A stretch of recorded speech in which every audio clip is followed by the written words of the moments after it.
എല്ലാവർക്കും എല്ലാ സബ്സ്ക്രൈബേഴ്സിനും നമുക്ക് ഇന്നത്തെ വകയായിട്ട് റോസിനെ പറ്റിയിട്ടുള്ള എല്ലാ സംശയങ്ങൾക്കുമുള്ള ഒരു ഉത്തമ വീഡിയോ ആയിട്ടാണ് നമ്മളിന്ന് വന്നേക്കുന്നത്.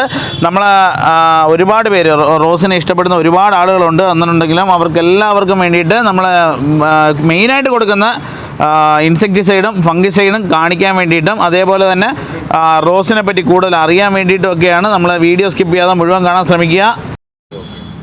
ഹായ് ഫ്രണ്ട്സ്, നമുക്ക് ഒരുപാട് പേര് ചോദിച്ചിരുന്നു ഇപ്പോൾ നമ്മൾ ഇൻഡോഫിൽ M45 എന്ന് പറഞ്ഞ പൊടി ഏതാണ്, അതേപോലെ തന്നെ ഇതെങ്ങനെയാണ് ഉപയോഗിക്കുന്നത്, ഏതൊക്കെ തരം ചെടികൾക്കാണ് ഇത് പ്രത്യേകമായിട്ട് നമുക്ക് ഉപയോഗിക്കേണ്ടി വരുന്നത് എന്നൊക്കെ നമ്മൾ ഡീറ്റെയിൽ ആയിട്ടൊരു വീഡിയോ നമ്മൾ ചെയ്യണമെന്ന് ഒരുപാട് പേര് ചോദിച്ചിരുന്നു.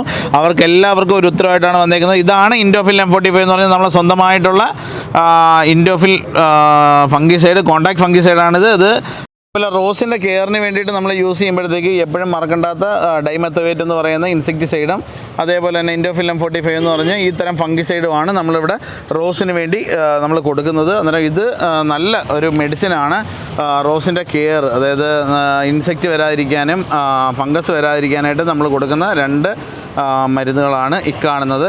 അതിനും ഇത് എപ്പോഴും നിങ്ങൾ ഓർത്തിരിക്കണം. നിങ്ങൾ അഥവാ ഷോപ്പിലൊക്കെ പോയാലും നിങ്ങൾ സെലക്ട് ചെയ്യുന്നത് ഇത്തരം മരുന്നുകളൊക്കെ ആണെന്നുണ്ടെങ്കിൽ പെട്ടെന്ന് നിങ്ങളെ റോസിനും ഒക്കെ നല്ല ഒരു നന്നായിട്ട് വളരാനും ഒക്കെ ആയിട്ട് ഇത് ഉപകാരപ്പെടും. അന്നേരം വീഡിയോ സ്കിപ്പ് ചെയ്യാതെ മുഴുവൻ കാണാൻ ശ്രമിക്കുക. റോസിൻ്റെ കെയർ ഇഷ്ടപ്പെടുന്ന എല്ലാവരും കൂടെ പറയുവാണ്, പഠിക്കണമെന്ന് ആഗ്രഹമുള്ള എല്ലാവർക്കും പറയുവാണ്, ഫസ്റ്റായിട്ട് നമ്മൾ ചെയ്യേണ്ടതെന്ന് പറഞ്ഞു കഴിഞ്ഞാൽ പ്രൂണിങ് ആണ്.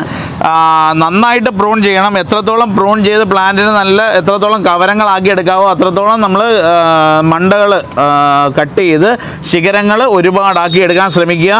അതിനുശേഷം വേണം ഫ്ലവർ ചെയ്യിക്കാനായിട്ട്. ആദ്യമേ വരുന്ന ചെറിയ മുട്ടുകളാണെന്നുണ്ടെങ്കിൽ അത് ഒടിച്ച് കളഞ്ഞതിന് ശേഷം രണ്ടാമത് വരുന്ന മുട്ടുകളാണ് നല്ല ഊർജ്ജവുമായിട്ട് വളർന്നു വരുന്നത്. അതേപോലെ തന്നെ നല്ല മുഴുത്ത മുട്ടുകൾ കിട്ടാനായിട്ടും കൂടുതൽ നമ്പർ ഓഫ് മുട്ട് കൂടുതൽ കിട്ടാൻ വേണ്ടിയിട്ടും നമുക്ക് ഇങ്ങനെയുള്ള രീതി കൊണ്ട് ഉപയോഗിക്കാം. അതേപോലെ തന്നെ ഈ ചെറിയ പ്രാണികളുടെ ശല്യം ഉണ്ടായിട്ട് അതിങ്ങനെ വരുന്നത്. അതേപോലെ തന്നെ ഇത് ലോഡിനകത്ത് വരുന്ന ചെറിയൊരു മിസ്റ്റേക്ക് കൊണ്ടാണ് ഈ അടുങ്ങി ലോഡ് ആയിട്ടോണ്ട് വരുമ്പോഴാണ് ചെറിയ പൂക്കൾക്ക് ചെറിയ ഉടവ് വരുന്നത്.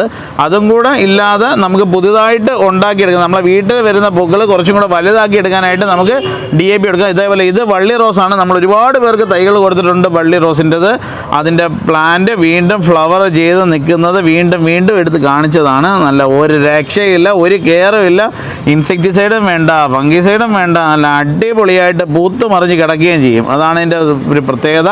പിന്നെ പ്ലാന്റ് ഇച്ചിരി വളർന്നതിന് ശേഷം നല്ലപോലെ പൂക്കാൻ വേണ്ടിയിട്ട് പ്ലാന്റ് കുറച്ച് വളരുന്നത് നല്ലതാണ്. അതേപോലെ തന്നെ DAP വളവോ അല്ലെങ്കിൽ ഫാക്ടംഫോസ് വളവോ കൊടുത്തു കഴിഞ്ഞാൽ നമുക്ക് ഇവനെ നന്നായിട്ട് പുഷ്പിച്ച് എടുപ്പിക്കാൻ സാധിക്കും. അതേപോലെ തന്നെ എല്ലുപൊടി, വേപ്പപ്പിണ്ണാക്ക്, ചാണകപ്പൊടി, ചകിരിച്ചോറ്, കടലപ്പിണ്ണാക്ക് ഇതെല്ലാം കൂടെ മിക്സ് ചെയ്ത് ഓരോ പിടി വീതം ഇട്ട് കൊടുത്തിട്ട് മേൽമണ്ണ് നൽകി കൊടുത്തു കഴിഞ്ഞാൽ പ്ലാന്റ് നല്ല തഴച്ച് വളരാനായിട്ടുള്ള ഒരു സാഹചര്യം നമ്മൾ ഒരുക്കി കൊടുക്കുകയാണ്. അതേപോലെ തന്നെ ഈ ഇട്ട് കൊടുത്തുകൊണ്ട് വലിയ കാര്യമില്ല, അത് മേൽമണ്ണ് നല്ലപോലെ ഒന്ന് ഇളകിയും കൂടെ കൊടുക്കണം. എന്നെങ്കിൽ മാത്രമേ പ്ലാന്റ് ആ വേരോട്ടം കിട്ടത്തുള്ളൂ. അതേപോലെ എയർ സർക്കുലേഷൻ നന്നായിട്ട് കിട്ടാൻ വേണ്ടിയിട്ടാണ് മുകൾ ഭാഗം നന്നായിട്ട് വിരൽ കൊണ്ടോ അല്ലെങ്കിൽ ചെറിയ കമ്പി കൊണ്ടോ ഒക്കെ ലൈറ്റായിട്ട് വേര് പൊട്ടാതെ വേര് മുറിഞ്ഞു പോകാതെ ഒന്ന് ഇളക്കി കൊടുക്കുന്നത് ഉത്തമമാണ്.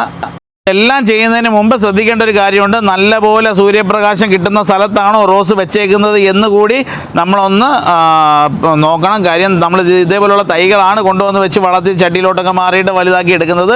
അതിന് നല്ല സൂര്യപ്രകാശം ഉണ്ടെങ്കിൽ മാത്രമേ പ്ലാന്റിന് ഇത്രത്തോളം ഒരു ഗമാലിറ്റിയിൽ വളർന്നു എടുത്തുള്ളൂ. അതും കൂടെ പ്രത്യേകം ഒന്ന് അറിഞ്ഞിരിക്കേണ്ട കാര്യമാണ്.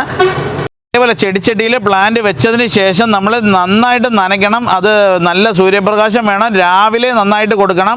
ഉച്ചയ്ക്ക് ലൈറ്റായിട്ടൊന്ന് സ്പ്രേ ചെയ്ത് വിടുകയാണെന്നുണ്ടെങ്കിൽ ഏറ്റവും നല്ലത്. കാര്യം ഒരു പരിധി വരെ നമുക്ക് പ്രാണികളെ വെള്ളം കൊണ്ട് തന്നെ ഫോഴ്സിൽ നമുക്ക് ഇവനെ അകറ്റി നിർത്താൻ സാധിക്കും. അതേപോലെ തന്നെ മൂന്നാമത് വൈകുന്നേരം ഒരു 3:30-4 മണിയാകുമ്പോഴത്തേക്കും നല്ല വൃത്തിയാവണ്ണം ഒന്നുകൂടെ സ്പ്രേ ചെയ്ത് കൊടുത്തു കഴിഞ്ഞാൽ പ്ലാന്റിന് കുറച്ചും കൂടെ നല്ലതാണ്. അതേപോലെ സൂര്യപ്രകാശവും കൂടെ നന്നായിട്ട് കിട്ടണം. അതിന് ഇത്രയും കാര്യങ്ങൾ മറക്കാതെ ചെയ്ത് കഴിഞ്ഞാൽ ഒരു പരിധി വരെ നിങ്ങൾക്ക് നിങ്ങളെ വീട്ടിൽ വളർത്തി വരുന്ന റോസിനെ നന്നായിട്ട് നോക്കാനും നന്നായിട്ട് പൂ ലഭിക്കാനും DAPയും കൂടെ കൊടുത്തു കഴിഞ്ഞാൽ DAP അല്ലെങ്കിൽ ഫാക്ടംഫോസും കൂടെ കൊടുത്തു കഴിഞ്ഞാൽ അല്ലെങ്കിൽ NPK മിക്സർ ഏതെങ്കിലും ഒന്ന് മാറിയും തിരിഞ്ഞും ഒരു 15 ദിവസം ഇടവിട്ട് അതും മാറിയും തിരിഞ്ഞും കൊടുത്തു കഴിഞ്ഞാൽ നന്നായിട്ട് പൂക്കും എന്നുള്ള കാര്യത്തിൽ സംശയമില്ല.